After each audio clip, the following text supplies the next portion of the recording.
akan sharekan, akan Bapak share ini materi yang akan kita bahas pada pertemuan pertama ini, yaitu matang beragama. Nah, jadi ujung dari kajian psikologi agama itu adalah matang beragama. Jadi kalau kita mau terapkan ke pendidikan, bagaimana kita mendidik anak, mendidik siswa agar mencapai kematangan beragama. Matang beragama itu, matang itu asak kalau kata orang Sunda kan, asak. Matang, asak, dewasa. Dewasa beragama gitu kan. Nah, menurut psikologi agama, apa itu matang beragama gitu kan? Nah, mari kita ini lihat ya, lihat.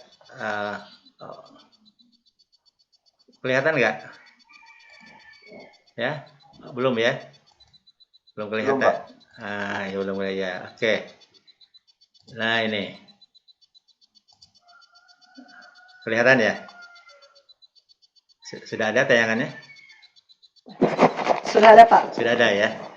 Ya, karena menggunakan Meet itu ngirimnya butuh waktu beberapa detik atau 1 menit gitu kan. Nah, matang beragama. Nah, kita akan mulai dari ujung ya. Kita nanti kajian psikologi agama itu akan membahas juga agama pada masa anak-anak gitu ya. Anak-anak masa remaja, masa dewasa gitu kan. Sampai mencapai tingkat matang beragama gitu kan. Nah, termasuk dalam psikologi agama itu kita akan mengkaji juga kenapa ada orang yang menampilkan beragama itu macam-macam gitu kan, macam-macam. Kita lihat kan, kesaksikan ya, mungkin orang dekat kita, sekitar kita kan macam-macam menampilkan agamanya itu. Ada yang rajin ke masjid, rajin ke masjid gitu kan. Ada yang mungkin kita tidak memberi nama agama ya, tapi sebetulnya itu ajaran agama kan. Ada yang ke masjidnya biasa-biasa aja lah, nggak serajin orang yang sering ke masjid gitu ya. Tapi kok banyak nolong orang, banyak sedekah gitu kan, banyak membantu orang gitu kan. Mungkin orang tidak memberi nama agama juga ya. Ada orang yang kita tidak tahu agamanya apa gitu kan, karena belum kenal misalnya. Tapi orang itu kesopan gitu kan, sopan. Dia senang bantu orang gitu kan. Akhlaknya mulia lah gitu kan. Nah, kan itu dari yang kita saksikan ya, orang menemukan agama itu beda-beda gitu kan. Ada orang yang senang bicara agama gitu kan. Sedikit-sedikit bicara agama, sedikit-sedikit agama, ada gitu kan yang gitu. Nah, jadi macam-macam ya orang menampilkan agama itu. Nah, kita kalau yang matang beragama bagaimana sih tampilan agamanya itu? Nah, itu yang ingin kita bahas ya. Nah, ini yang namanya para peneliti agama ya, peneliti psikologi agama ya. Para peneliti psikologi agama. Psikologi itu kan ilmu ini ya, ilmu yang netral ya, netral, objektif gitu kan. Masuk objektif itu sesuai fakta apa adanya gitu kan, tidak mengubah fakta, tidak mengubah data. Fakta itu dipotret apa adanya, itu ciri-ciri ilmiah ya. Nah, jadi psikologi agama itu memotret orang-orang beragama, memotret perilaku beragama, dipotret gitu kan. Nah, subjek penelitiannya siapa sih gitu kan, orang matang beragama itu. Nah, para ahli psikologi itu kebetulan yang Bapak tahu ya, bahkan semua yang Bapak tahu, ahli psikologi agama itu memang orang yang taat beragama. Mereka taat beragama, tertarik dengan riset agama gitu kan. Dan mereka menghentikan kegiatan psikologi lainnya. Walaupun harus meninggalkan dolar ya, jutaan dolar harus ditinggalkan itu ya. Ya, karena yang riset-riset agama itu tidak ada yang membiayai gitu kan. Tidak ada yang membiayai, jadi dia mendanai dirinya sendiri. Nah, jadi orang-orang para peneliti agama ini, dia mendanai dirinya sendiri. Karena dia tertarik, ingin punya sumbangan, gitu, ingin punya sumbangan. Bagaimana supaya ilmu saya ini bermanfaat, gitu kan. Nah itu, jadi yang Bapak tahu, orang-orang ahli psikologi agama itu memang orang yang taat beragama. Jadi kalau disebutkan ini apa? Memang sudah katakanlah sudah meninggalkan dunia ya, meninggalkan ya. Dia bukan tidak tertarik, tapi dia sudah memilih, udahlah, ya saya apa adanya saja, harta masih gini gitu kan. Saya akan mendalami riset psikologi agama yang mudah-mudahan disumbangkan. Nah, asalnya sumbangnya untuk kita ya. Kalau Bapak sebagai orang tua ya, orang tua bagi anak-anak, Bapak sering bahkan selalu sadar gitu kan. Bapak menggunakan teori psikologi agama untuk mendidik agama ke anak-anak gitu kan. Selalu sadar selalu gitu kan. Nah, itu karena ini apa? Ilmunya sangat bermanfaat ya, ilmunya sangat bermanfaat. Bahkan yang Bapak ini kan pahami ya, para rasul, para nabi itu, para wali kekasih Allah gitu kan. Kalau kita kaji, mereka menerapkan prinsip-prinsip psikologis ya dalam pendidikannya itu. Nah, oke ya, kita kembali ke ini. Nah, jadi siapa ininya? Siapa subjek penelitiannya? Sampelnya saha gitu. Siapa respondennya ya? Respondennya, siapa subjeknya? Nah, para ahli psikologi agama itu subjeknya, risetnya yang disurvei itu untuk kematangan beragama itu adalah para nabi. Orang Kristen juga kan mengenal para nabi ya, termasuk mengenal Nabi Muhammad juga ya.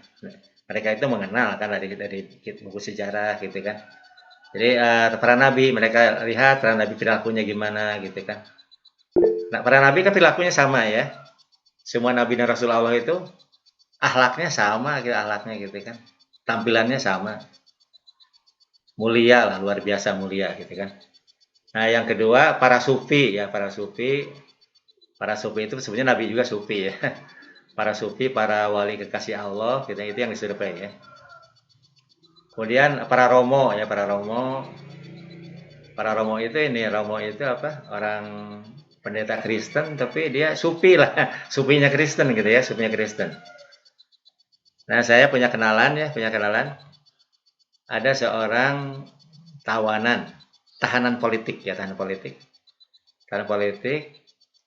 karena dianggap terlibat G30 SPKI, ditangkap dan dibuang ke Pulau Buru atau dipenjara di Pulau Buru.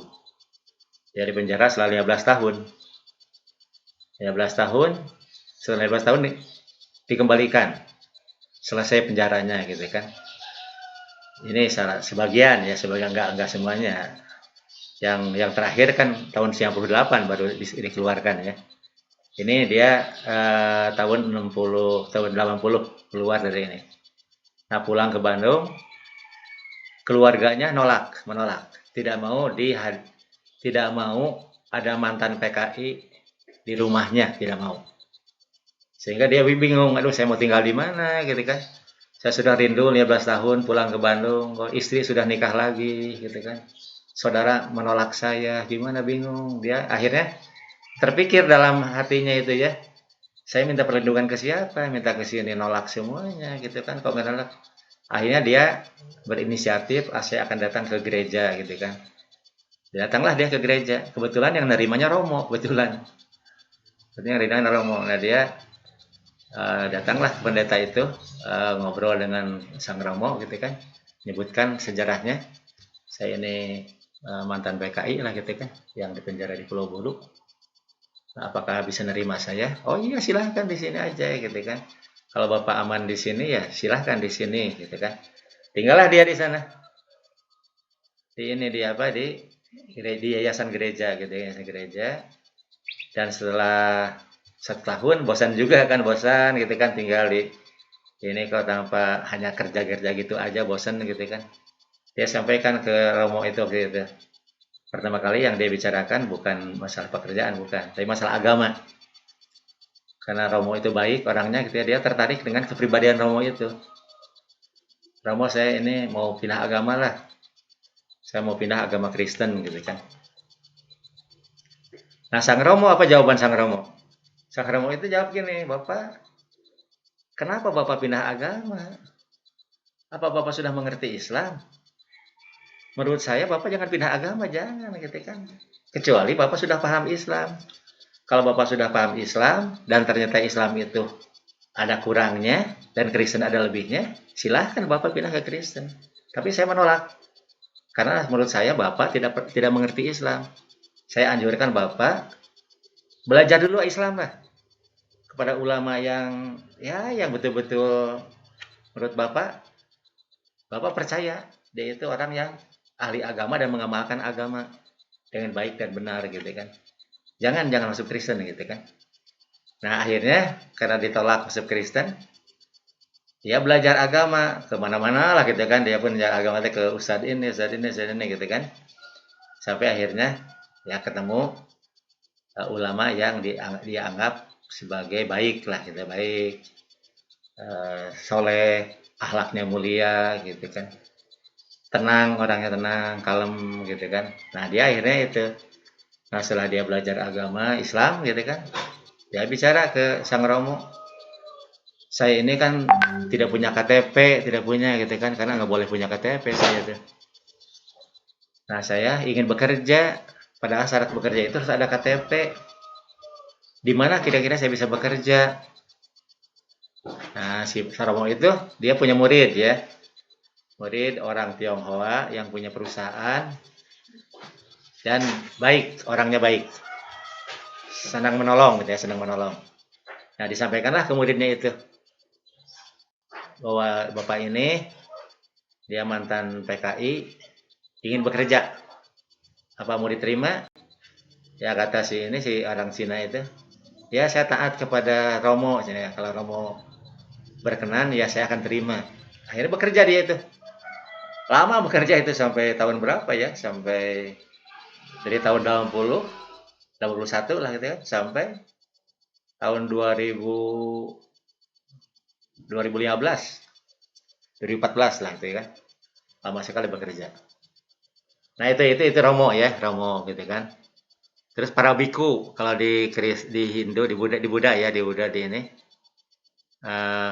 biku itu ini bukan sekedar pendeta tapi yang ini yang apa yang supi, nah kalau di Islam itu ya supinya. Nah itu ya. Nah supaya Anda tahu bahwa ini yang namanya riset psikologi ya itu ya populasinya respondennya itu. Nah kalau Anda mau riset kematangan beragama yang Anda riset itu orang-orang yang menurut secara teoritis Anda lihat, oh ini orang matang beragama gitu ya. Ada yang S2 di PAI ya. Sekarang tesisnya itu matang beragama ya ada.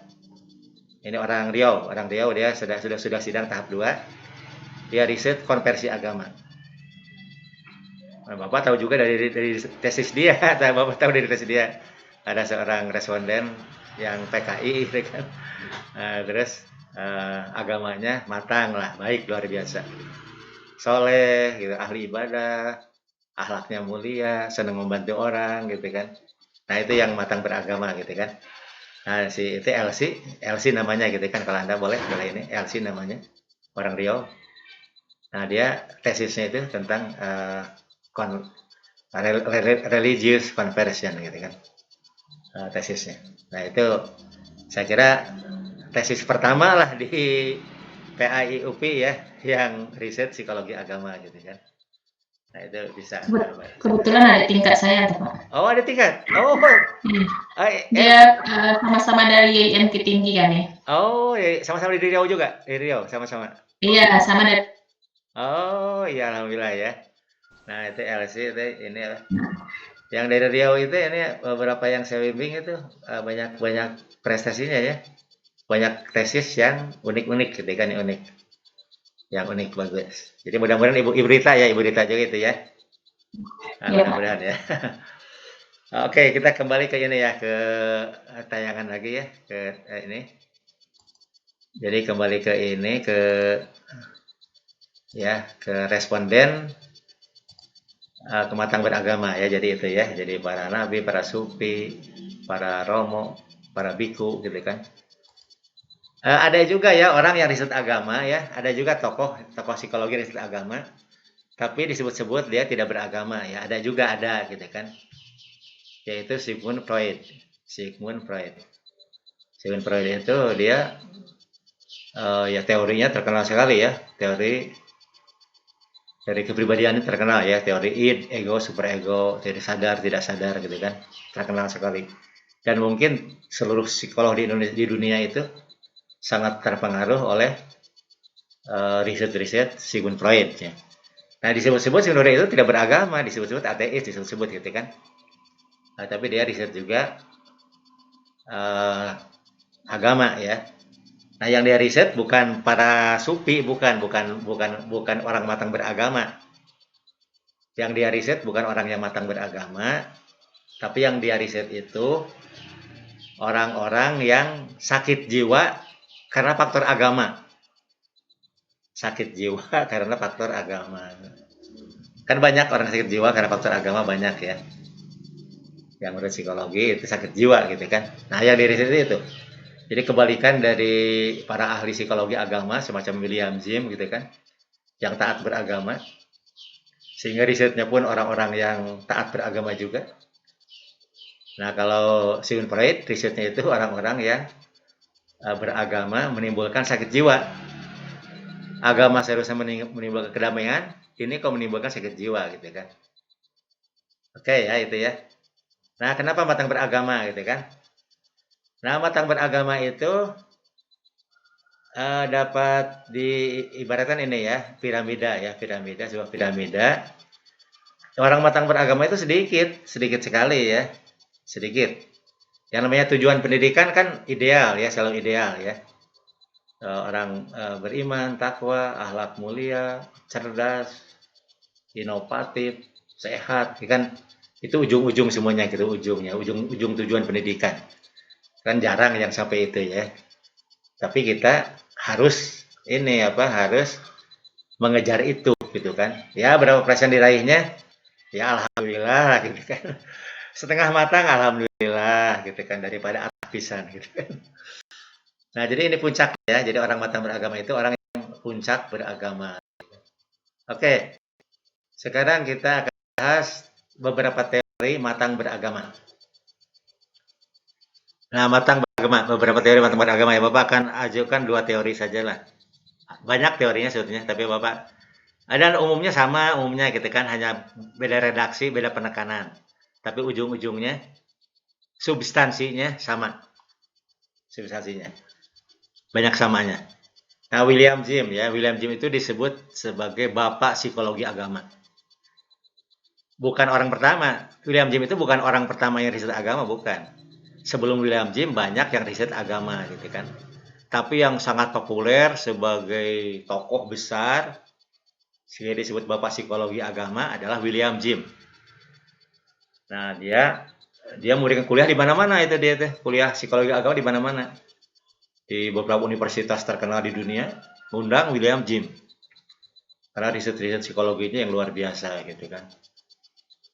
Nah, terutama dia riset tentang religious conversion, konversi agama, pindah agama.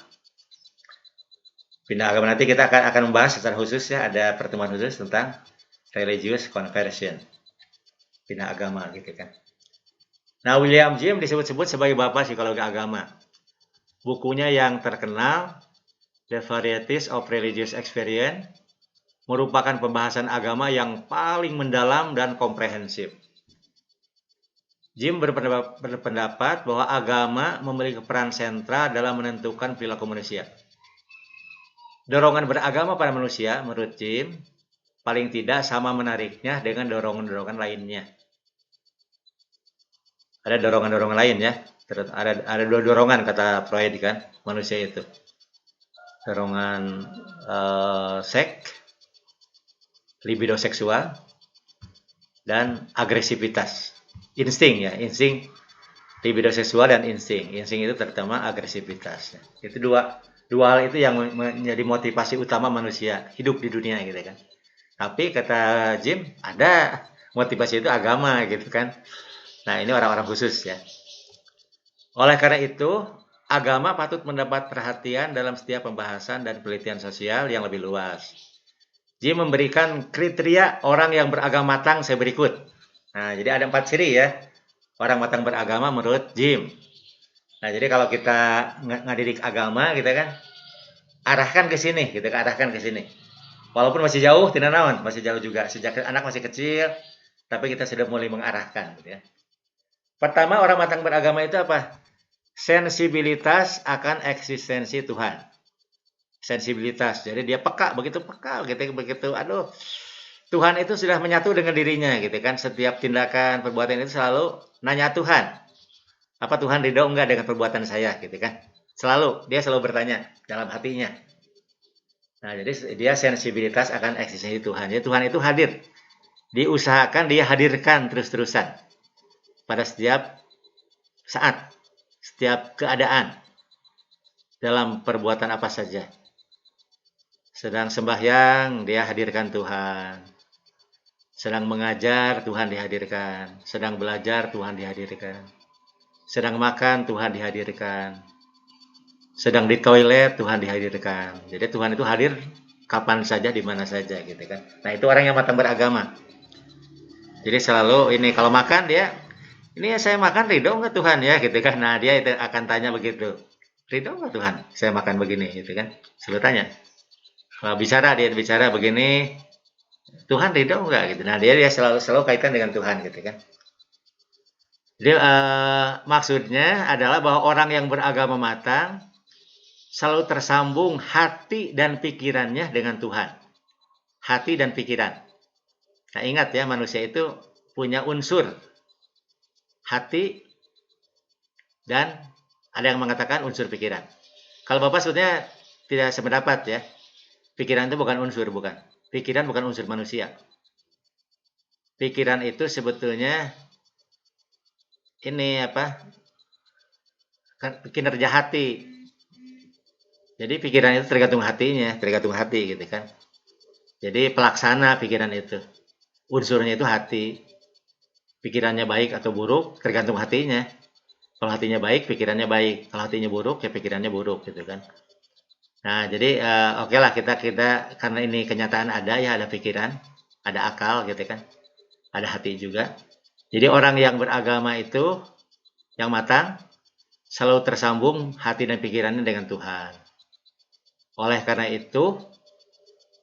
selalu tersambung dengan Tuhan, maka perilaku orang beragama matang akan melahirkan kedamaian dan ketentraman batin yang mendalam dan terhindar dari keburukan-keburukan hidup. Nah, itu ya. Jadi ciri pertama orang yang matang beragama gitu kan. Jadi Tuhan selalu hadir. Selalu hadir, dihadirkan ya. Tuhan dihadirkan. Dia aktif menghadirkan Tuhan.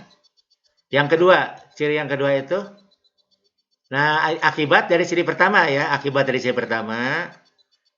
kesinambungan dengan Tuhan dan penyerahan diri padanya, maka dia akan menyerahkan diri pada Tuhan ya. Karena Tuhan dihadirkan terus, akhirnya orang yang matang beragama itu dia akan menyerahkan dirinya pada Tuhan.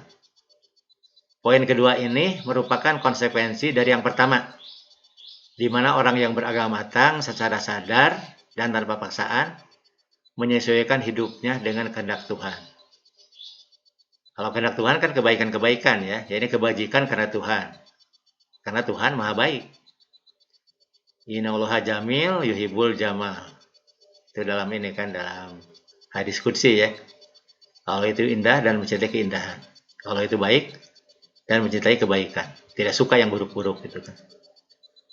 Orang yang beragama matang terbebas dari ego. Nah, jadi egonya sudah dikendalikan egonya. Egonya sudah dikendalikan. Jadi sudah terbebas dari ego yang selalu membisikkan kejahatan-kejahatan. Baik secara intra maupun interpersonal. Jadi yang yuwaswi supi sudurinas itu bukan hanya setan ya. Termasuk ego manusia juga ya. Yuwaswi supi sudurinas. Minal jin natiwanas. Bangsa jin, bangsa manusia. Bangsa jin itu ya setan jin. Ya itu yang dari eksternal itu. Manusia itu bisa internal, yaitu ego. Nah itu yang kedua ya. Yang kedua dari William James. Nah ciri ketiga kata William James, akibat dari ciri pertama dan kedua ya. Jadi ini sebab akibat ya, James itu teorinya sebab akibat. Jadi tadi kata kunci utamanya itu sadar akan eksistensi Tuhan, ya, sadar akan kehadiran Tuhan. Nah, yang kedua, dia menyerahkan diri pada Tuhan, pasrah, ya kan? Menyerahkan diri. Ini wajah tu wajhika lillazi fatara samawati wal ardh. Nah, itu ya, jadi menyerahkan diri sepenuhnya pada Tuhan. Yang ketiganya itu, nah, penyerahan diri sesuai dengan poin 2 di atas, melahirkan. Nah, yang lahirnya itu apa? Setelah dia menyerahkan diri pada Tuhan, muncullah rasa bahagia dan kebebasan yang membahagiakan. Nah, gitu kan. Jadi hidup itu bahagia, itu pernah sedih, tidak pernah. Orang yang pertama beragama bahagia, happy terus. Dan happy-nya itu bukan karena faktor luar, bukan karena punya uang banyak, bukan karena punya kedudukan yang istimewa di masyarakat, bukan karena prestasi-prestasi yang dibanggakan manusia di dunia, bukan karena itu. Bahagianya itu karena dia Tuhan hadir terus dan dia menyerahkan diri pada Tuhan. Nah, itu bahagianya itu. Jadi orang yang matang beragama itu selalu bahagia. Jim menandai sikap beragama sebagai kepercayaan akan adanya ketertiban tak terlihat dan keinginan untuk hidup serasi dengan ketertiban itu. Nah, jadi dia orang beragama itu melihat Tuhan itu menciptakan hal yang tertib sekali gitu kan. Sehingga dia tidak mau mengganggu, tidak mau gitu kan. Karena sudah tertib, indah sekali. Sudah bisa menangkap bahwa Tuhan itu menciptakan sebuah ketertiban yang luar biasa ya. Sehingga dia itu bahagia betul-betul. Hubungan manusia dengan realitas tak terlihat, yaitu agama, melahirkan efek kehidupan secara individual. Ia akan mengaktifkan energi spiritual dan menggerakkan karya spiritual. Orang yang beragama matang memiliki gaya hidup. Nah, hidup itu gairah, selalu optimis ya, optimis. Wah, selalu optimis, gembira terus ya, gembira terus, optimis terus-terusan. Tidak ada pesimisnya, tidak ada. Itu optimis. Kenapa optimis? Karena perbuatan Tuhan kan baik. Karena Tuhan baik, ya dia senang kan. Apapun yang Tuhan putuskan, senang sekali. Nah, sehingga menimbulkan energi spiritual yang dengan gairah hidup yang luar biasa gitu kan. Dan memberikan makna dan kemuliaan baru pada hal-hal yang lazimnya dianggap biasa. Jim karenanya melihat agama sebagai sumber kebahagiaan. Nah, jadi yang ketiga ini, agama itu jadi sumber kebahagiaan, agama itu. Sehingga orang yang beragama matang menjalani kehidupannya dengan penuh bahagia. Nah, itu ya. Jadi, nah kita bisa evaluasi diri ya, kita banyak bahagianya atau banyak sedihnya. Kita bisa ngukur diri kita ya. Dada kita ini, ciri-ciri bahagia kan dada itu berkembang ya. Dada itu terasa penuh gitu, dada itu kan terasa isi. Sedangkan kalau sedih kan dada itu terasa sesak gitu kan. Sesak sampai sesak napas lah gitu kan. Terasa bengek gitu kan kalau sudah yang susah. Nah, orang yang beragama matang kata Jim ini, dia itu dadanya itu mengembang terus, jadi karena bahagia terus. Karena dia percaya bahwa Tuhan selalu melakukan hal baik. Sehingga apapun yang diputuskan Tuhan, ia pandang kebaikan gitu kan. Nah, yang keempat, ciri keempat. Nah, ciri keempat akibat 1 2 3 ya. Akibat 1 2 3 karena Tuhan hadir, dia menyerahkan diri pada Tuhan, rasa bahagia yang terhingga karena Tuhan menciptakan ketertiban dunia gitu kan, tertib luar biasa. Nah, akhirnya muncullah ciri yang keempat, yaitu mengalami perubahan dari emosi menjadi cinta dan harmoni. Nah, emosi-emosi yang ini, yang benci ke orang, benci, sebel, kebatur, tidak suka gitu kan, muak lihat orang, lihat ini gitu kan. Dia itu tidak melihat perbedaan-perbedaan, yang dilihat itu satu manusia saja gitu kan. Ini yang dilihat adalah manusia yang indah. Nah, sehingga dia cinta dan harmoni ya, jadi serasi, hidup selaras, hidup nyaman, hidup dengan manusia lainnya. Orang yang beragama matang mencapai perasaan tentram dan damai, di mana cinta mendasari seluruh hubungan internasionalnya. Nah, di dasar itu cinta ya, sehingga menimbulkan ketentraman, kedamaian, karena dasarnya cinta ya.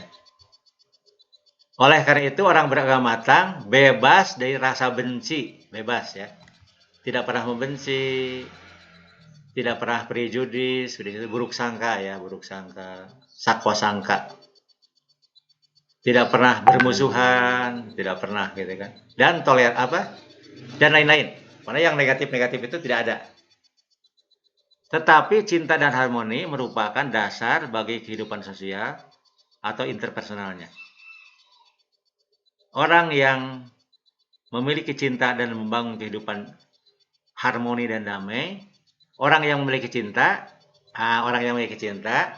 akan membangun kehidupan yang harmoni, damai, dan toleran dengan semua orang tanpa membedakan etnis, agama, mazhab, dan golongan. Nah, jadi bagi Jim, seorang rahib, ya rahib tadi saya lupa nggak dituliskan ya. Responden penelitian itu rahib. Rahib Yahudi, rahib Kristen gitu kan.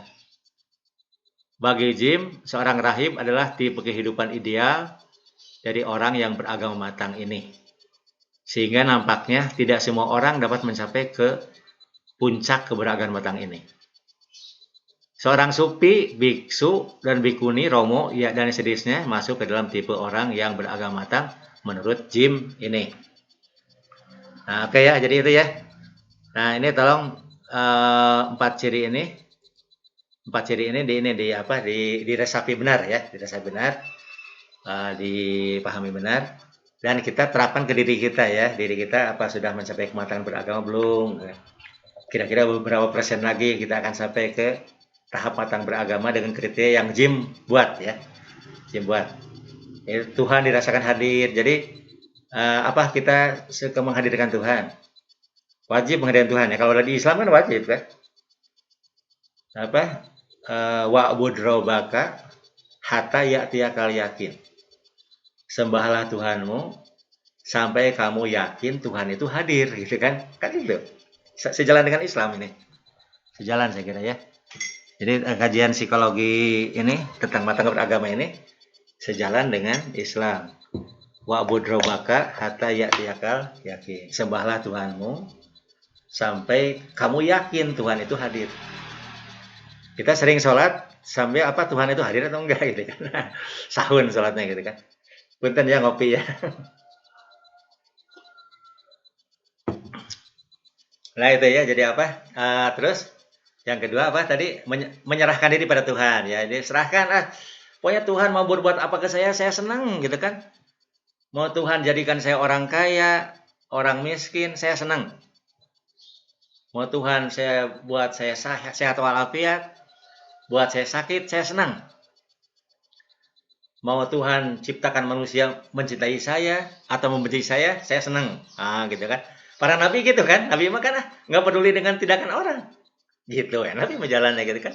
Orang muji-muji tampilannya biasa. Orang mencaci maki, memfitnah biasa juga gitu kan.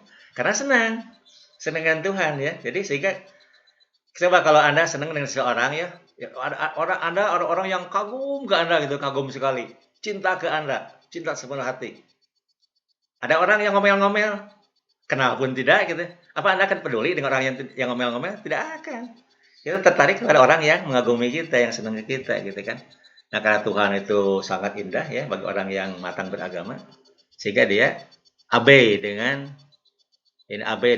semasa bodoh lah, orang mau caci maki mau apa saja. Nah itu ya. Oke. Akan Bapak tampilkan teori satu lagi ya, teorinya Golden teori Alford ya, teori Alford.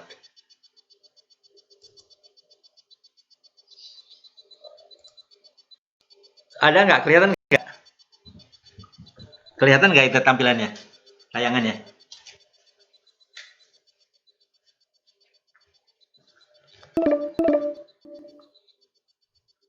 Kelihatan nggak tayangan? Belum ada. Oh, belum. Oh. Ada Pak. Belum ada. Oh, nanti coba aja. Oh itu. Oh ya. Oke. Sudah ada belum?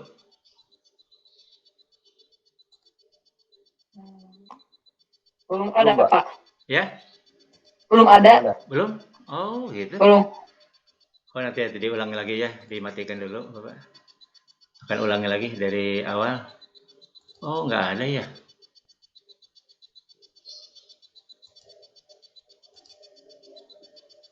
Ulangi lagi ya.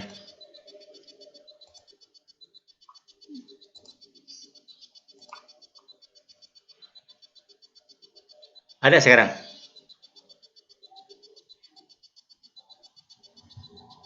Ada, Pak. Sudah ada, Pak. Oh ya, alhamdulillah ya. Ya ini agak lambat memang ini apa pengirimannya. Sekarang teori Gordon W. Alport. Nah, Alport memberikan 6 ciri ya, 6 ciri orang matang beragama. Ya redaksi berbeda tapi isinya kebanyakan sama ya. Tidak ada yang bertentangan satupun tidak ada. Nah, ciri pertama orang yang matang beragama berpengetahuan luas dan rendah hati. Pengetahuannya luas tapi rendah hati, itu sombong gitu kan, nggak sombong. Well differentiated and self critical gitu kan. Jadi orangnya itu apa? Pengetahuannya luas, rendah hati. Karena orang-orang yang matang beragama itu tidak mungkin pemahamannya sempit ya. Walaupun dia itu secara akademik orang tidak terpelajar ya. Tapi kalau kita amati dia pengetahuan agamanya luas, pengetahuannya itu. Ya, ciri-ciri luas dia misalnya sikapnya baik kepada setiap orang. Nah, jadi ciri pertama berpengetahuan luas dan rendah hati. Orang beragama dengan ciri ini mengimani dan memiliki kesetiaan yang kuat terhadap agamanya.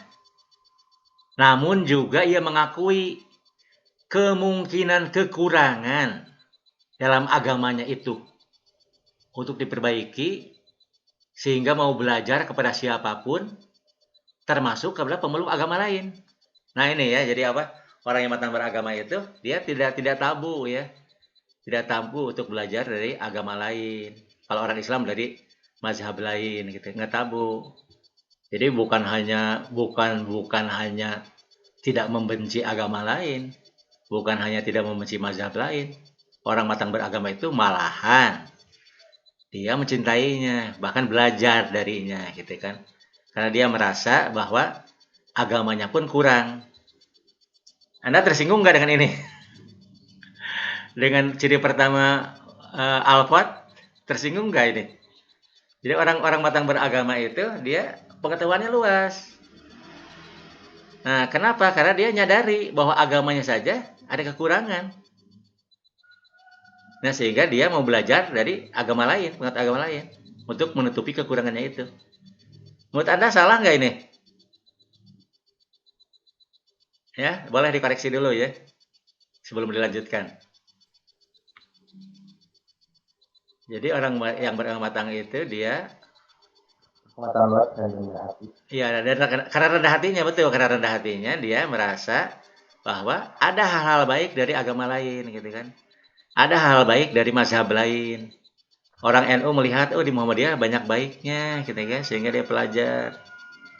Orang Muhammadiyah melihat di NU banyak baiknya, saya belajar gitu kan. Walaupun tetap Muhammadiyah ya. Orang Islam melihat Kristen ada baiknya Kristen gitu kan. Dia belajar dari Kristen. Orang Kristen belajar dari Hindu gitu kan. Oh, Hindu ada baiknya ini. Nah, itu orang yang matang beragama ya.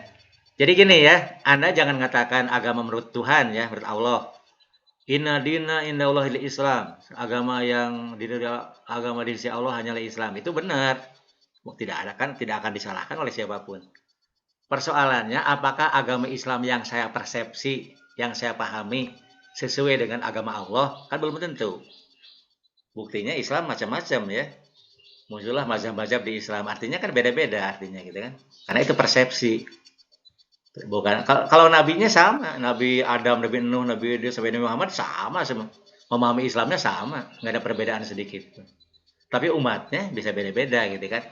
Nah, si orang yang matang beragama itu dia luas pengetahuannya, tapi rendah hati. Rendah hati contoh ya, misalnya kalau di Islam ya, kok orang Kristen itu ini ya menonjol sekali kasihnya gitu kan. Ajaran cintanya menonjol hanya cinta. Kita lihat, padahal di Islam juga ada ajaran cinta ya. Nah, kita perlu belajar gitu ya, ini bagaimana membangun cinta gitu kan. Cinta dan harmoni gitu. Model gitulah, model gitu ya. Model gitu. Wah, kita orang NU ya, belajar Muhammadiyah. Oh, Muhammadiyah itu luar biasa ya. Membangun sekolah-sekolah, rumah sakit, universitas. Waduh, luar biasa. Wah, kita kalau di NU tidak sehebat Muhammadiyah dalam hal itu. Nah, mengakui gitu kan. Dan belajar. NU pun mendirikan universitas, mendirikan rumah sakit. Nah, semacam itulah, semacam gitu kan. Maksud nomor pertama ini. Ciri pertama itu berpengetahuan luas dan rendah hati.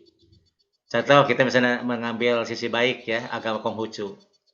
Konghucu itu sangat serasi dan alam ya, sehingga yang namanya di Konghucu itu tidak boleh merusak alam. Sehingga tidak terjadi di orang-orang Konghucu itu pembakaran hutan gitu kan, menebang pohon seenaknya, tidak terjadi. Karena mereka ajaran agamanya itu harus serasi dengan alam, serasi alam itu jangan diganggu, jangan dirusak gitu kan. Nah, itu contoh ya, contoh ini. Nah, padahal apa Islam tidak begitu? Oh, begitu juga Islam. Islam kan melarang merusak bumi. Islam juga gitu. Hanya kenapa umatnya tidak mengamalkan itu gitu kan. Nah, maksudnya gitu ya. Jadi pertama pengetahuan luas dan rendah hati. Nah, dia sadar bahwa ada kemungkinan kekurangan pada agamanya. Sehingga mau belajar kepada siapapun termasuk pada pemeluk agama lain. Orang yang beragama matang juga bisa menerima kritik. Nah, dia orang yang beragama matang itu bisa menerima kritik, tetapi memiliki fondasi kuat tentang agama dan institusi agamanya. Intinya, agama orang matang itu menggunakan nalar. Nalar sebagai faktor integral dalam keberagamannya yang berfungsi secara dinamis dalam beragama. Nah, itu. Pokoknya intinya dia pengetahuannya luas dan rendah hati gitu kan. Itu yang pertama. Yang kedua, menjadikan agama sebagai kekuatan motivational force ya. Agama itu jadi motivasi, agama itu bukannya agama itu ini, aduh agama itu membunuh saya agama nih gitu kan. Agama ini menghalangi saya gitu kan. Kata para pelacur, aduh agama itu menghalangi saya senang melacur, dilarang kok diharamkan gitu kan. Kata koruptor, agama itu menghalangi saya gitu kan. Mau korupsi dilarang gitu. Udahlah tinggalkan agama mah gitu. Nah, orang yang matang beragama mah justru agama itu dirasakan sebagai kekuatan motivasi. Sehingga dia optimis. Nah, itu hidupnya itu optimis ya, karena dimotivasi oleh agama. Orang yang matang beragama dalam menjadikan agama sebagai tujuan dan kekuatan yang selalu dicari untuk mengatasi setiap masalah yang selanjutnya membawa pada transformasi diri. Nah, itu jadi transformasi diri ya. Jadi semakin baik dirinya itu dengan agama itu. Jadi kalau ini semakin profesional gitu kan. Jadi orang yang beragama matang ya, kalau belajar sungguh-sungguh sampai dia paham beneran gitu kan. Sampai dia bisa mengkritik sebuah kajian, sebuah teori gitu kan, ngeritik secara ilmiah juga gitu kan. Bisa membuat artikel, makalah yang baik. Ya, baik menurut dirinya ya, menurut dirinya. Pokoknya dia sudah mengerahkan ini sehingga mencapai artikel yang baik. Yang kasih ciri baik kan, ciri-ciri benar dan baik diterima di jurnal gitu kan. Masuk ke jurnal nasional terakreditasi Sinta gitu kan. Sinta 1, Sinta 2, Sinta 3 sampai Sinta 6. Lebih tinggi lagi masuk proceeding internasional terindeks ya. Terindeks internasional. Scopus gitu kan, Scopus nah itu. Nah, jadi ini pokoknya agama itu jadi motivasi untuk hidup, motivasi untuk ibadah, motivasi untuk bekerja, motivasi untuk belajar, motivasi untuk apa saja gitu kan. Untuk hal-hal yang baik. Yang ketiga, memiliki moralitas yang konsisten. Moral konsistensi. Orang yang beragama matang memiliki perilaku yang sejalan dengan nilai-nilai moral secara konsisten dalam perilaku nyata sehari-hari. Moralitasnya istiqomah, akhlaknya istiqomah. Tidak istilahnya? ada yang sakapeung bager, sakapeung galak, apa itu? Temperamental. Dia tidak transparan. Jadi dia apa? Konsisten, dia baik, terus-terusan baik gitu kan, terus-terusan konsisten. Nolong orang terus-terusan, konsisten nolong gitu kan, terus-terusan konsisten. Nah, itu ciri-ciri orang yang matang beragama. Nah, kemudian di ciri yang keempatnya, pandangan hidup yang komprehensif. Yang intinya adalah toleransi. Nah, inti dari komprehensif itu toleransi. Tanpa toleransi ya tidak komprehensif ya. Itu mah hanya parsial ya. Dia berpikir parsial, tidak melihat keseluruhan ya. Orang yang beragama matang memberi keyakinan kuat akan agamanya. Dia kokoh dengan agamanya, kokoh dengan Islamnya. Kalau Muhammadiyah kokoh dengan Muhammadiyahnya gitu kan. Orang Syiah kokoh dengan Syiahnya. Orang Kristen kokoh dengan Kristennya. Tetapi juga mengharuskan dirinya untuk hidup berdampingan secara damai dan harmonis dengan orang lain yang berbeda dengan dirinya. Nah, itu orang yang matang beragama itu ya. Dia agamanya kokoh, tapi dia hidup harmonis dengan siapapun. Konflik kekerasan tentu bukan bagian dari kehidupan karena toleransi merupakan visi hidupnya. Jadi dalam kamus dirinya tidak ada itu yang namanya kekerasan, gitu, intoleransi tidak ada gitu kan. Nah, itu yang keempat ya, ciri keempat. Ciri kelima, pandangan hidup yang integral. Nah, tadi komprehensif ya, sekarang integral. Nah, inti komprehensif itu toleransi intinya. Nah, integral itu apa? Kriteria ini melibatkan refleksi dan harmoni dan hidup yang berguna. Nah, jadi hidup yang bermanfaat ya. Ini kan sesuai dengan Islam juga. Sabda Nabi, khairunas anfa'uhum linas. Sebaik-baik manusia adalah yang bermanfaat bagi manusia lainnya. Sejalan ya. Oke, yang keenam terakhir ya. Ciri keenam, heuristik. Nah, maksud heuristik di sini adalah bahwa orang yang beragama matang selalu mencari kebenaran, selalu terus-terusan. Nah, sejalan dengan Nabi ya, utlubul ilma minal mahdi lalah, terus-terusan mencari ilmu, terus-terusan. Tidak berhenti. Orang yang fanatik itu kan berhenti, orang yang radikal intoleran itu berhenti. Dia merasa bahwa dirinya sudah benar, sehingga yang lain salah. Nah, sehingga dia, wah kamu salah, kamu sesat, kamu kafir, kamu bid'ah, kamu ini, nah gitu kan.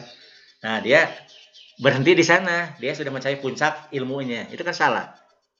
Islam mengecam yang gitu ya, nggak boleh. Pokoknya mencari ilmu itu baru berhenti kalau mati gitu kan. Selama hidup harus terus menjadi heuristik ya. Heuristik. Jadi itu rasa curiosity-nya tinggi. Nah, jadi orang yang ini yang matang beragama itu dia akan mencari terus, mencari gitu kan.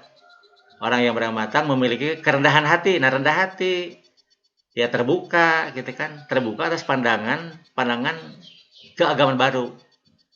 Nah, jadi kalau ada yang baru, oh ini aneh nih agama ini. Dia nggak aneh, enggak. Justru dia mah penasaran, apa sih gitu kan, dia pelajari gitu kan. Pelajari deh itu. Jadi apa? Jangan-jangan di sini ada hal yang baik yang belum ada di saya gitu kan. Nah, itu orang yang agama matang ya. Jadi inti nama para pencari ilmu ya, orang yang beragama matang itu adalah para pencari ilmu. Dia mencari terus, tidak pernah puas dengan ilmu yang diraihnya. Nah, bagi Alport, orang yang beragama matang memiliki dimensi akademisnya, sehingga kriterianya tentang kemampuan beragama lebih disukai oleh. Nah, orang-orang ini ya, para peneliti psikologi lebih banyak menggunakan teori Gordon Alport ketimbang teori William James ya. Nanti salah satu artikel yang Bapak kirimkan itu ya ke Anda, itu kan orang psikologi ya. Dia riset kematangan beragama itu apa? Nah, yang dia gunakan itu teori Alport yang digunakan itu. Jadi para peneliti psikologi lebih senang menggunakan teori Alport ya, karena secara akademis lebih mudah diimplementasikannya mudah. Nah, ini apa? Itu oke, sampai di sini ada pertanyaan dulu, maka silakan. Sampai di sini ada pertanyaan dulu, maka. Andi, Mbak. Oh ya, maka silakan. Lukman ya, Lukman. Pak dulu, Pak. Ya, maka. Jadi dijelaskan bahwa ada beberapa teori yang dipakai oleh para peneliti teologi agama itu ya. Contohnya ada tadi Gordon Allport sama William. Nah, kalau untuk sejarah perkembangannya sendiri, Pak, dimulai sejak kapan, Pak? Mungkin tahun atau aspeknya ya kita tahu sebagai apa? Ya. Uh, Oke, mulai Jelas, Pak? mulai kapan munculnya psikologi agama gitu ya? Ya. Ya. Oke, gini ya, apa? Merasa jelas, Pak? Yang Bapak tangkap pertanyaannya, kapan awal mula munculnya Iya. psikologi agama gitu ya? Iya. Oke, ya. Pan, ya, Ya. berkembang. Kan kemudian yang kedua, Pak. Ya, yang kedua kedua, ya. saya itu untuk penelitiannya dulu di agama apa, Pak? Atau mungkin secara menyeluruh ke semua agama atau hanya di agama tertentu sebelum? Oh ya, oke. Ya, bagus. Terima kasih ya Lukmannya. Satu-satu dulu ya, saya kira satu-satu dulu. Nah, jadi psikologi agama psikologi itu kan ilmu baru ya. Yang ilmu sosial itu ilmu baru ya. Dibandingkan dengan IPA. Kalau IPA kan sudah lama. Matematika, wah sejak zaman Yunani kuno sudah ada matematika gitu kan. Filsafat kan sudah maju luar biasa gitu ya. Bahkan filsafat yang di kemudian hari itu semuanya kalau tidak menjiplak itu mengembangkan dari filsafat Yunani kuno 3000 tahun sebelum Masehi itu ya, sudah lama. Jadi matematik itu ilmu yang paling tua ya. Nah, setelah itu ilmu-ilmu kimia, fisika gitu kan, fisika, kimia gitu kan. Nah, ketika Islam itu mulai jaya di bidang ilmu ya, kan Barat itu sebetulnya kalau mau jujur ya, Barat itu belajar sains itu dari Islam. Ya kalau mau jujur, Islam juga belajar dari Barat juga gitu sebelumnya gitu kan. Jadi Islam belajar dari peninggalan Barat dulu, Barat tempo dulu. Nah, orang Barat belajar dari Islam gitu kan. Nah, itu sebetulnya kalau kita mau jujur ya. Nah, jadi ini apa? Itu fisika sudah berkembang, astronomi, ilmu perbintangan. Wah, itu sampai ini ada eh astronot Islam ya. Astrologi Islam, ahli perbintangan ya. Dia membuat alat ukur bintang. Jaraknya berapa juta mil kilometer sih dari bintang A ke bumi ini. Dia buat alat ukur. Nah, ditemukan juga alat ukur paling modern. Yang sekarang, yang tahun abad 20 nih. Ternyata hampir sama ukurannya itu. Hanya bedanya itu mungkin 99,99% itu sama persis. Akurat luar biasa itu. Nah, jadi ilmu-ilmu alam itu sudah maju luar biasa gitu kan. Misalnya ilmuwan Islam itu yang ahli kimia kan sudah menciptakan cat untuk rumah gitu kan, cat untuk gedung gitu kan. Itu pada zaman dulu suka itu ya. Di baratnya belum ada cat waktu itu, belum ada, tapi Islam sudah menemukan cat gitu kan. Pengobatan, kedokteran kan sudah maju sekali. Nah, psikologi, sosiologi, antropologi gitu kan, itu ilmu-ilmu ini. Itu kan baru muncul itu abad 20 Masehi ya, abad 19 20 lah. Jadi paling cepat juga yang paling lamanya juga masih tahun 1800-an. Bahkan 1900. William James itu kan meninggalnya tahun 1000 lupa Bapak. Tahun 70-an kalau masalah masih baru ya. Jauh setelah Indonesia merdeka gitu kan, baru meninggal dunia. Nah, ini apa? Jadi orang-orang baru itu kalau psikologi itu masih baru lah gitu kan. Lebih-lebih ilmu komunikasi baru pisan. Ilmunya baru gitu kan, baru sekarang ya, lebih baru lagi. Nah, mungkin yang lebih tua ilmu hukum ya, ilmu hukum lebih tua lagi gitu kan. Nah, jadi psikologi ilmu baru. Nah, jadi lebih-lebih psikologi agama jauh lebih baru lagi. Setelah lahirnya psikologi yang lain, baru muncul psikologi agama gitu kan. Nah, itu yang pertama ya. Yang kedua, respondennya siapa? Respondennya itu karena orang barat ya. Mereka riset orang-orang barat risetnya itu ya. Misalnya kalau Sigmund Freud ya. Riset jadi barat. Orang-orang di barat itu kan agamanya Kristen atau ya Katolik, Protestan atau Yahudi gitu kan.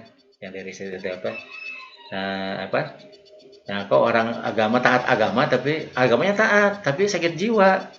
Sampai dia masuk rumah sakit jiwa gitu kan. Jadi orang gelau lah galau gitu kan. Padahal ahli agama, para ustadz gitu kan. Pendeta kok masuk rumah sakit jiwa gitu kan. Nah, itu yang diteliti oleh Sigmund Freud ya. Nah, kalau William James dia riset para tapi lintas agama yang saya baca itu William James itu dia misalnya tokoh-tokoh Hindu juga dipelajari ya. Tidak dipelajari langsung tapi dari biografi lah, biografinya gitu kan. Terus orang-orang Islam pun dia pelajari gitu kan. Imam Ghazali misalnya gitu kan dari riset. Saya Abdul Qadir Jailani gitu kan dari riset gitu kan. Ini apa? Jadi lintas agama lah gitu kan. Kalau risetnya lintas agama. Hanya ada kesamaan kan kalau Anda baca ini Bodor-Bodor Sufi ya, banyak kan buku Bodor-Bodor Sufi itu kan. Yang namanya Sufi itu kan akrab dengan orang Hindu, orang Kristen itu akrab sekali gitu kan. Tidak beda-bedakan agama. Dia itu lebih melihat dari segi perilaku aja gitu kan. Sehingga sering guyonan gitu kan. Misalnya guyonannya itu si orang Sufi Yahudi ya. Coba nabi mana yang lebih tinggi gitu kan. Nabi Muhammad, Nabi Isa atau Nabi Musa gitu kan. Kan masing-masing agama mengunggulkan nabinya gitu ya. Kata Sufi Islam, ya Nabi Muhammad paling tinggi ya. Kata orang Kristen, ya Nabi Isa yang tinggi. Nah, kata si Sufi Yahudi itu, ya kalau Nabi Muhammad paling tinggi, kenapa Nabi Muhammad belajar ke Nabi Musa? Gitu kan. Sholat 5 waktu juga kan itu dari Nabi Musa. Nah, itu kata karena itu bodoran gitu ya, bodoran itu. Tapi menunjukkan mereka akrab gitu kan. Itu kan kalau tidak diberi petunjuk oleh Nabi Musa, sholat itu 50 waktu. Kalian berat sekali sholat 50 waktu kan. 5 waktu saya keteteran gitu kan. Nah itu di antara guyon-guyon itu gitu kan. Guyon-guyon para sufi. Nah mereka itu sufi itu makanya orang yang karena cintanya sudah tinggi ya sehingga dia tidak ada rasa benci, tidak ada permusuhan, tidak ada sama sekali gitu. Nah saya kira itu ya. Oke, ada lagi yang bertanya Mangga?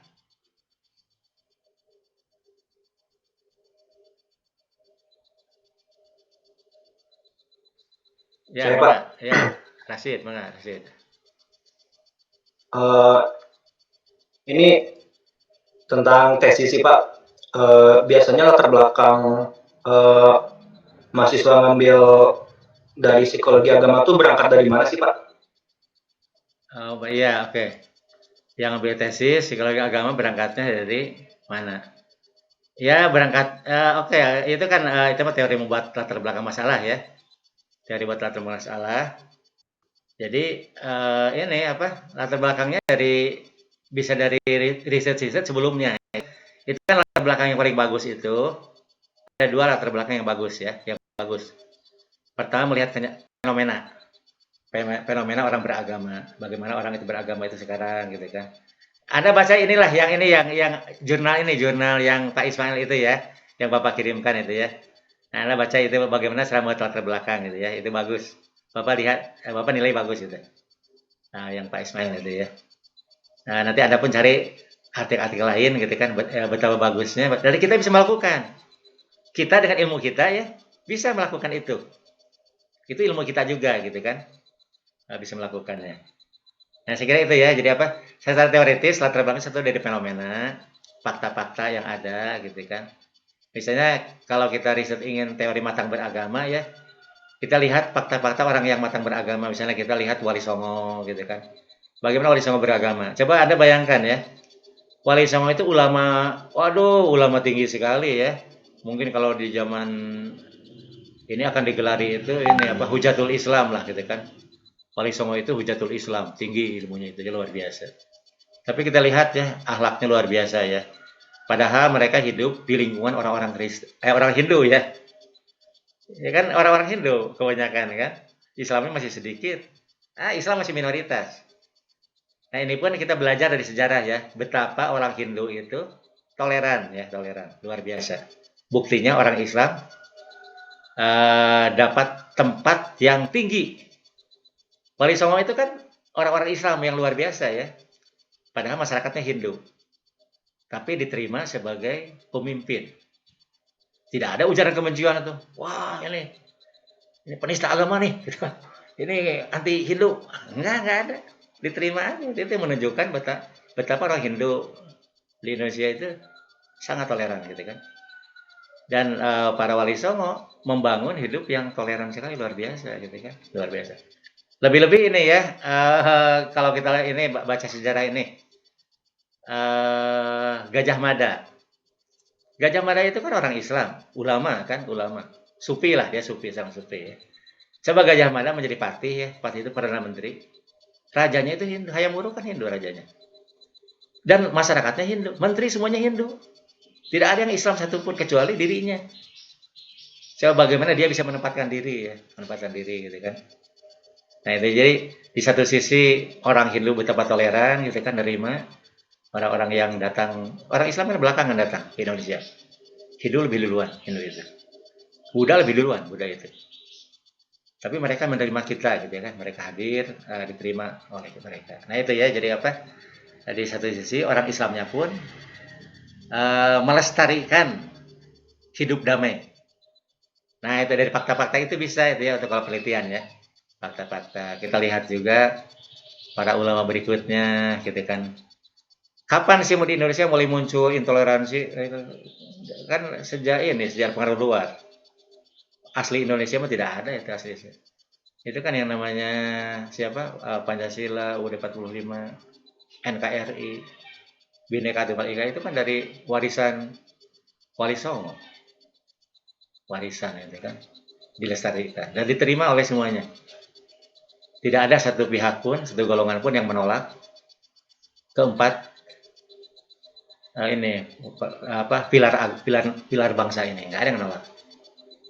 Nah itu kalau kita riset psikologi agama matang beragama ya, bisa dari sejarah historis dulu, melihat sekarang lihat riset penelitian terdahulu yang sudah dilakukan gitu kan. Nah itu ya, itu Rasid ya. Ya kalau tertarik ke kajian ini, saya kira ini masih langka ya, langka. Karena orang psikologi sendiri, karena tidak ini sih apa non komersial ya, psikologi agama itu tidak komersial. Jadi orang-orang psikologi jarang tertarik dengan riset psikologi agama, jarang tertarik. Mereka itu lebih tertarik riset psikologi klinis, jadi duit kan, psikologi bisnis kan. Nah, mereka ya jadi duit semuanya gitu kan. Kalau psikologi agama, sana melina ya agama gitu kan.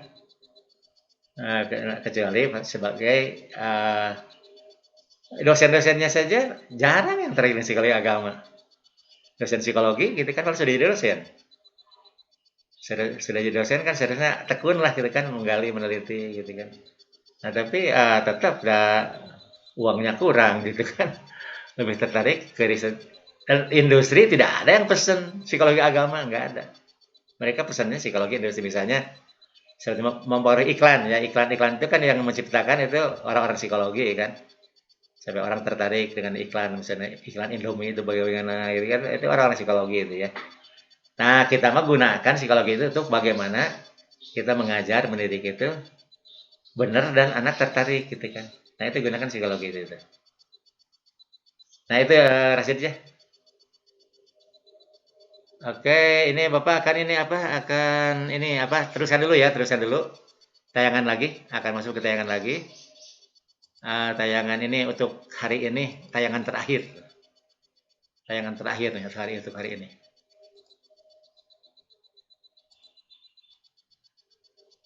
Sudah masuk belum? Sudah, Pak. Sudah, oh ya. Ada, Pak. Ya, alhamdulillah ya. Nah, matang beragama menurut Islam ya, menurut Islam itu bukan menurut Islam, ya, menurut Bapak ya. Menurut dosen psikologi agama nih ya, menurut Bapak ya. Matang beragama, model beragama para sufi. Sufi itu siapa sih? Sufi itu adalah para nabi dan para wali kekasih Allah. Para nabi dan para wali kekasih Allah.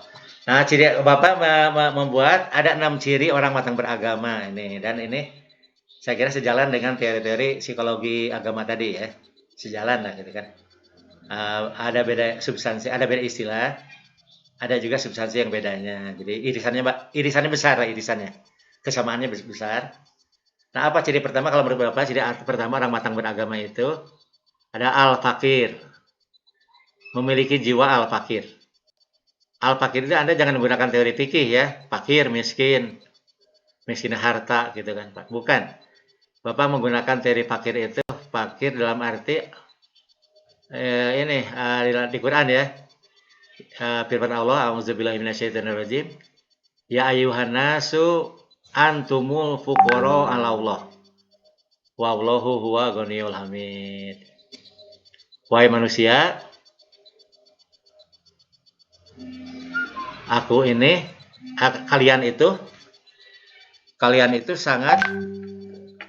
ini sangat butuh kepada Allah. Ya punten ayat 8 heula ya. Punten ayat 8 heula ya.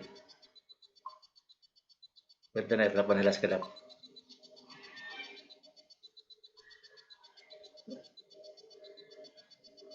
Assalamualaikum. Ya. Halo, mohon.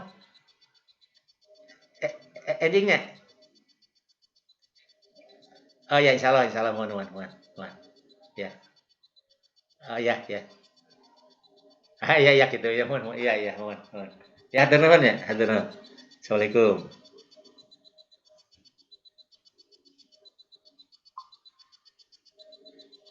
Ya, nah itu yang seri pertama ya, al-fakir ya. Al-fakir itu jadi kata firmannya, kalian itu sangat butuh kepadaku. Sedangkan aku maha kaya, lagi maha terpuji. Nah, jadi al-fakir di sini maksudnya yaitu rasa hati bahwa dirinya. Nah, ini al-fakir itu ya. Rasa hati bahwa dirinya satu paling banyak melakukan dosa dan salah sehingga selalu bertaubat. Yang kedua, merasa dirinya paling minim ibadah dan amal salehnya sehingga selalu meningkatkan kualitas kuantitas ibadah dan amal salehnya.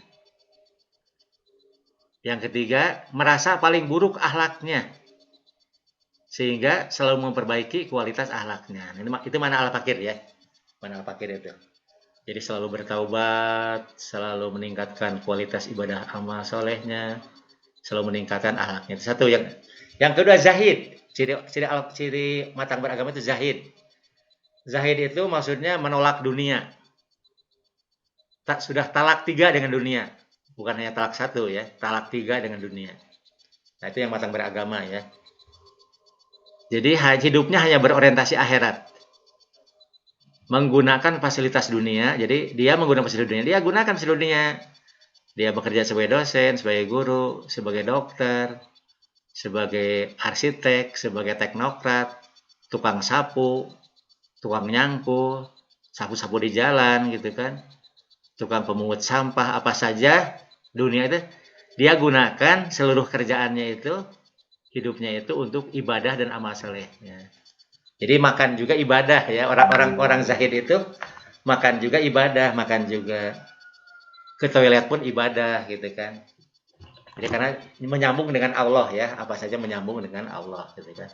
Nah, itu maksud zahid di sini ya, zahid itu ya. Dia makan bukan tidak makan, dia makan tapi makannya itu bersama Allah, makannya gitu kan. Karena Allah, bersama Allah, untuk Allah gitu kan. Nah, apa saja yang dilakukan itu tidak ada yang lepas dari Allah. Itu zahid ya. Kemudian yang ketiga, ciri matang beragama itu abid ya. Abid itu ahli ibadah. Jadi selalu beribadah. Dan ibadahnya itu benar dan ikhlas. Bukan ibadah palsu ya, karena banyak orang ibadah tapi ibadahnya palsu. Imam Ghazali membahas khusus satu bab khusus ibadah-ibadah palsu. Tebal sekali itu, puluhan halaman. Kalau kita lihat sampai 100 halaman ya. Ibadah-ibadah palsu. Sholatnya palsu, puasa palsu, zakat palsu, syahadat palsu, haji palsu gitu kan. Nah, itu dibahas khusus. Kalau tidak salah 100 halaman beliau membahas itu. Nah, kemudian yang keempat ciri matang beragama salik. Tadi heuristik ya, kalau kata istilah al-fatihah heuristik. Salik. Jadi salik itu pencari. Man salaka torikon yaktam sufi ilman sahalaulahu torikon ila jannah. Jadi salik itu selalu mencari ilmu yang bermanfaat. Nah, jadi dia itu selalu mencari ilmu yang bermanfaat. Nah, terutama ilmu yang dengan gamblang, gitu ya. Ilmu yang dengan gamblang dapat mengetahui tentang aibnya dunia, bahwa dunia itu aib sekali, aduh buruk lah dunia itu. Kalau cinta dunia buruknya luar biasa. Jadi dia sadar benar betapa buruknya dunia, gitu kan. Serta bahayanya, bahaya sombong, bahaya ujub, bahaya ria, bahaya sum'ah. Nabi bersabda kan bahwa sombong dan kawan-kawannya itu ujub, ria, sum'ah, bagaikan api yang siap membakar habis kayu kering. Jadi Nabi mengibaratkan amal soleh itu, ibadah dan amal soleh itu ibarat kayu kering. Yang jika ada kesombongan sedikit saja pada orang yang beribadah itu, yang ahli ibadah itu, maka semua pahala ibadahnya dihapus. Pahala amal solehnya dihapus oleh Allah. Allah tidak suka sama sekali itu. Kenapa Allah? Karena yang patut dipuji kan Allah. Manusia itu nggak bisa apa-apa tanpa Allah, gitu kan? La haula wala quwata illa billah. Tidak ada daya dan kekuatan, kecuali daya kuatnya Allah. Nah, jadi para ini hamba orang yang matang beragama itu dia salik ya. Karena sadar dirinya itu bodoh, sadar dirinya tidak tahu apa-apa. La ta'lamuna syai'an. Sadar benar. Ya, makanya orang-orang yang matang beragama tidak mungkin nyalahkan batur, nggak akan ya. Tidak akan nyalahkan orang lain, tidak akan nyalahkan paham orang lain, paham ya. Tidak akan nyalahkan paham orang lain, tidak akan menyalahkan keyakinan orang lain. Karena keyakinan itu kan hasil kerja keras ya. Hasil ijtihad keras lah gitu kan. Tidak akan nyalahkan. Salik gitu kan, pencari. Yang kelima, ciri orang yang matang beragama itu damai, tentram. Hatinya tentram, hatinya damai. Ya, jadi pertama hidupnya damai, tentram, tidak gelisah, tidak gundah gulana. Nah, jadi kita bisa ngukur ya diri kita ya, apakah diri kita damai atau ada gelisahnya, ada sesak dadanya gitu kan. Kalau damai kan dadanya lebar kalau damai gitu kan. Yang kedua, ia mencintai kehidupan damai, cinta dengan hidup damai. Tidak suka keributan, tidak suka sama sekali, tidak suka perselisihan. Nah, itu orang yang matang beragama. Dan yang keenam, cinta dan toleran. Jadi dia mencintai manusia dan makhluk. Nabi Sulaiman kan ada semut lewat aja, pasukannya disuruh berhenti dulu. Ada apa? Ada apa ya Rasulullah? Itu semut lewat. Semut lewat gitu ya, takut keinjak oleh kita. Nah, gitu kan. Nah, jadi cinta manusia dan makhluknya. Ada hadis ya, terkenal sekali hadis itu. Jangan sampai salah memahami ya ini hadis ini ya. Seorang pelacur masuk surga. Anda saya kira pernah dengar ya. Karena memberi minum seekor anjing buduk yang kehausan. Nah, itu cinta makhluk ya. Jadi itu harus kita baca dari ekspresi cintanya gitu kan, cinta ke makhluk ya. Harus baca ya. Jangan partikular, jangan parsial ya, jangan parsial. Betapa dia cinta kepada makhluk Tuhan gitu kan. Yang kedua, peduli menghilangkan beban-beban manusia. Peduli. Jadi dia itu jangan pun menyakiti hati orang gitu kan, membuat susah orang. Dia itu bahkan ingin menghilangkan orang-orang yang susah. Jadi mulai dari yang dekat dulu ya, kan ada dalam Quran kan, wa atizal qurba haqqahu. Yang terdekat dulu, jangan dulu yang jauh ya. Mari kita bantu orang-orang Palestina gitu kan. Mari kita bantu. Ya perlu dibantu lah, tapi kan yang terutama yang dekat. Yang dekat itu keluarga kita, banyak yang miskin-miskin, banyak yang berpertolongan, tetangga kita gitu kan. Nah, itu apa? Jadi wa atizal qurba haqqahu. Peduli menghilangkan beban-beban manusia. Yang ketiga, toleran terhadap orang yang berbeda agama dan beda keyakinan. Nah, ini toleran karena dia cinta itu lahir toleran ya. Dan keempatnya toleran terhadap penganut agama lain, mazhab lain dan terhadap negara pemerintahan. Nah, saya kira ini ya. Saya kira itu ini apa pertemuan hari ini tentang matang beragama. Insya Allah nanti kita di pertemuan berikutnya kita akan bahas yang lainnya. Ya, kalau ada pertanyaan dulu, mangga. Ada pertanyaan dulu ini. Masih ada waktu 10 menit. Halo? Ya, halo ya. Mangga. Untuk mata kuliah agamanya apa? Ini Pak. Ya, gimana? Mohon share fotonya Pak dari Linda. Ininya maksudnya.